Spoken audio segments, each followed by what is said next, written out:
Kita masih di bulan Maulud. Masih senang kita membahas apa-apa yang disukai oleh Rasulullah Muhammad SAW. Masih amat sangat rindu kita kepada beliau agar kita berdekat-dekatan dengan sunnah beliau. Beliau sudah tiada 1400 tahun yang lalu.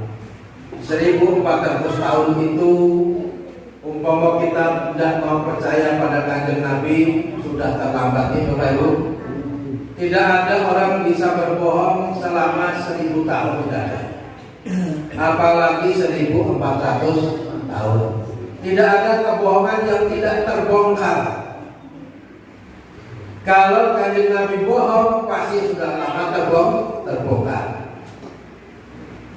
Bahkan dilindungi dengan uang yang banyak pun tidak bisa, kebohongan tetap terbongkar. Makin kesini kejujuran kanjeng Nabi itu semakin nyata benarnya bahwa apa yang beliau katakan itu adalah benar. Kita patuhi sunnah-sunnah beliau, insya Allah kita akan hidup mudah dan bahagia. Mudah pula mendapatkan hidayah dan ampunan dari Allah Subhanahu wa Ta'ala. Yang paling disukai kanjeng Nabi itu ya ini, mengaji, thalabul ilmi. Walaupun sudah tahu Pak, ajaran Pak itu umum biasa. Wong kene sudah kabeh. Betul. Tapi mari kita ulang-ulangi.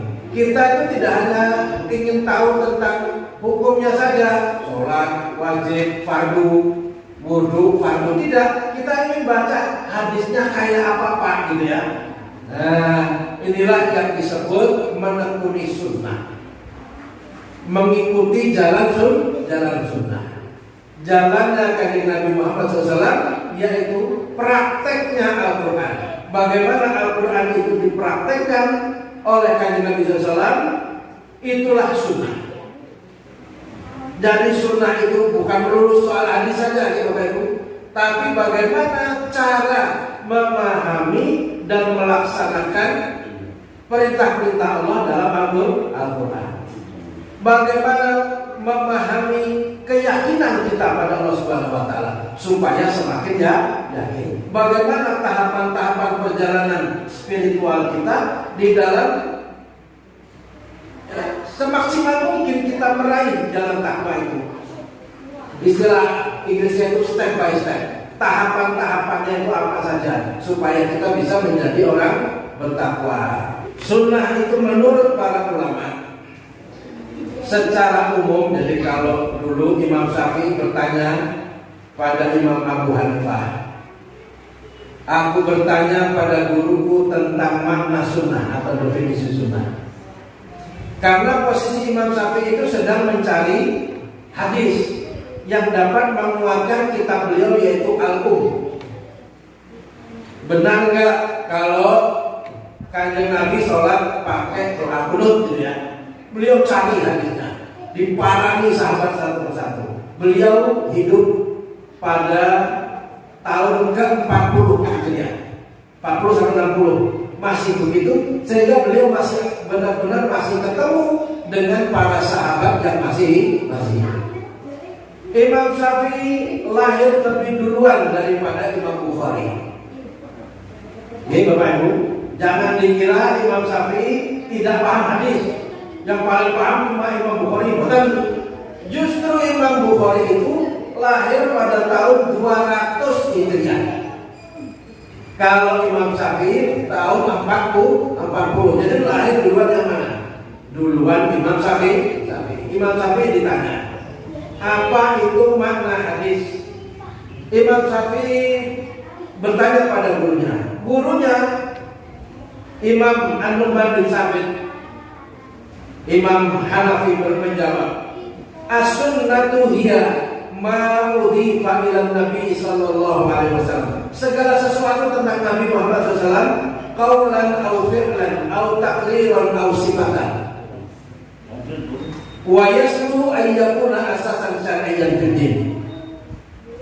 Apa-apa tentang Nabi Muhammad sallallahu alaihi wasallam baik itu perkataan, perbuatan, ataupun sifat-sifat dari akhlak beliau,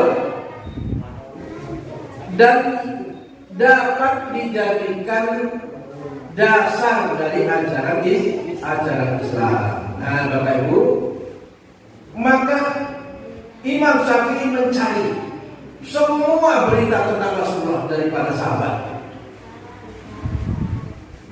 Akhirnya Imam Syafi'i mencari apa saja kata orang, kata para sahabat tentang Nabi, karena Nabi sudah wafat. Beliau tulis apa saja informasi tentang Nabi ditulis, termasuk kebiasaan beliau, termasuk sifat-sifat fisik beliau, seperti berambut panjang, gitu ya, pakai baju gamis, yang mereka menyebutnya itu, kalau kita sekarang menyebutnya t-shirt, gitu ya, mereka menyebutnya gamis. Kemudian apa saja cara beliau makan, cara beliau tidur dan sebagainya itu disebut oleh Imam Syafi'i sebagai sunnah, tapi bukan sunnah Rasul. Belum tentu sunnah Rasul. Sebab di antara perbuatan Nabi itu ada yang perbuatan budaya. Jadi kalau panjenengan kanjeng Nabi suka makan daging kambing itu bukan sunnah Rasul. Dan jenengan tiap hari makan daging kambing mesti dibongkar bojone. Lah terus aku Mas. Tak ijolke bae boros. Dan ada hal-hal lain seperti itu. Sehingga pada suatu hari Imam Syafi'i rahimahullah bertemu dengan guru berikutnya, yaitu Fakhruddin Ar-Razi. Ini seorang ahli di bidang usul fikih tentunya. Beliau menjelaskan bahwa apa-apa teori yang kita sebut tentang sunnah itu harus ada dalilnya. Jadi bikinlah definisi sunnah yang ada dalilnya, kata Fakhruddin Ar-Razi. Kemudian Imam Syafi'i berpikir sendiri, oh iya, apa-apa yang berasal dari Nabi, tentang Nabi SAW, ya, ma yubayyinul kitab Allah, apa-apa yang menjelaskan kitab Allah, yaitu Al-Quran. Jadi kalau budaya tidak termasuk, misalnya panjenengan kanjeng Nabi makannya gandum, panjenengan makannya nasi, panjenengan makan gandum, rasanya rata mangan, ya. Mbok mangan roti rong bantal, rasanya urung mangan. Jadi makan gandum bukan sunnah. Itu adalah perbuatan budaya. Panjenengan bisa tahu dalam hadis, kanjeng Nabi itu sepatunya itu tali-tali, sandalnya itu tali-tali dari kulit. Tapi panjenengan pakai sandal jepit tidak apa-apa, karena sandal tali kulit bukan sunnah. Oke? Nah, kita kembali kepada rumus awal, apa itu definisi atau pengertian hakikat dari sunnah dari Imam Syafi'i rahimahullah. Kemudian perkataan Imam Syafi'i ini direkam, ditulis ulang oleh Ibnu Hajar Al-Asqalani yang menulis kitab Bulughul Maram, Tahdhibut Tahdhib, silsilah riwayat hadis, ya, riwayat hadis.